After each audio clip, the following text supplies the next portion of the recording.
Hello and welcome to this video. This is one of my favorite little tutorials to teach because I love the look of having cutout shapes on my layouts. So we're going to start off.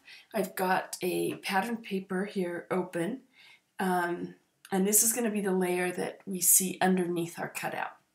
I'm just going to add in our top layer, and it's going to take a second to load. And while it's doing that, I just want to remind you that the PDF that's attached, you can refer to it for any of these steps and it will walk through what I'm showing you here. So it makes a quick reference after you've initially watched the video. Okay, so there we've got our paper on top. Now we want to come over to our draw panel. We're going to draw a shape on here. And I'm going to do my cut at my shapes. We've got an arrow selected here, so we're just going to stick with it. I'm going to hold the Shift key so that it keeps it constrained, and I'm going to draw my arrow. Okay, and then remember to click Simplify so that it's no longer a vector image. Okay, so from here we're going to hold down Command or Control and then click on the arrow, and it puts the little marching ants around our arrow.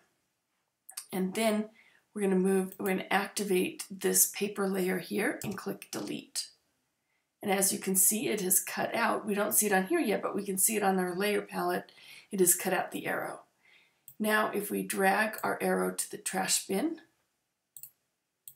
we see our arrow has been cut out and we see the paper showing underneath.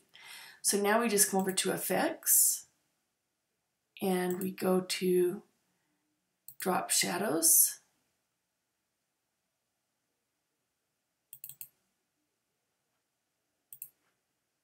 And there we go. We've added a drop shadow to our top blue layer, and so that we can see the cutout there.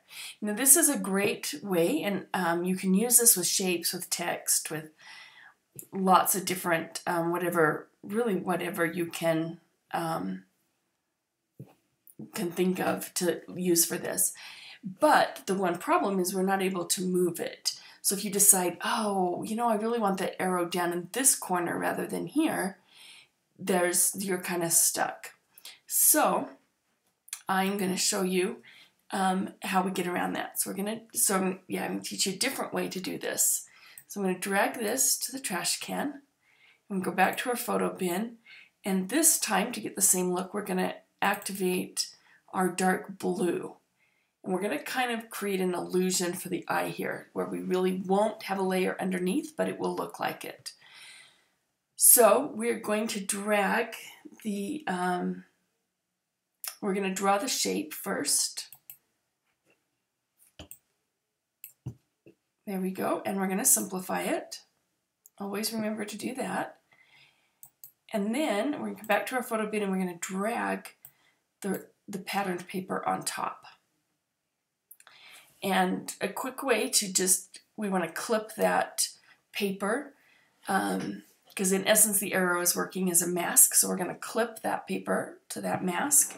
And the quickest way to do that in Photoshop Elements is just Command or Control. If you're on a Mac or PC, Command or Control G, and it clicks it.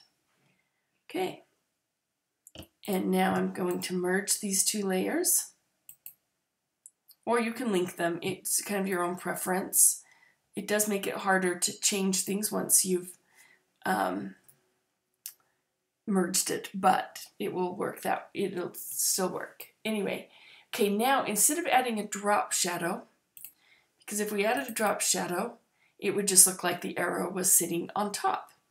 So instead of that, we're going to hit Edit, Undo, Apply Style. We are going to go to our Styles menu and we're going to choose Inner Shadows. And I'm just going to click this kind of low one here. I don't need something super dramatic.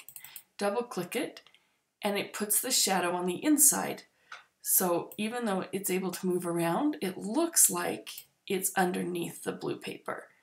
And you can simply, by holding your Alt or Option key, duplicate it just like that.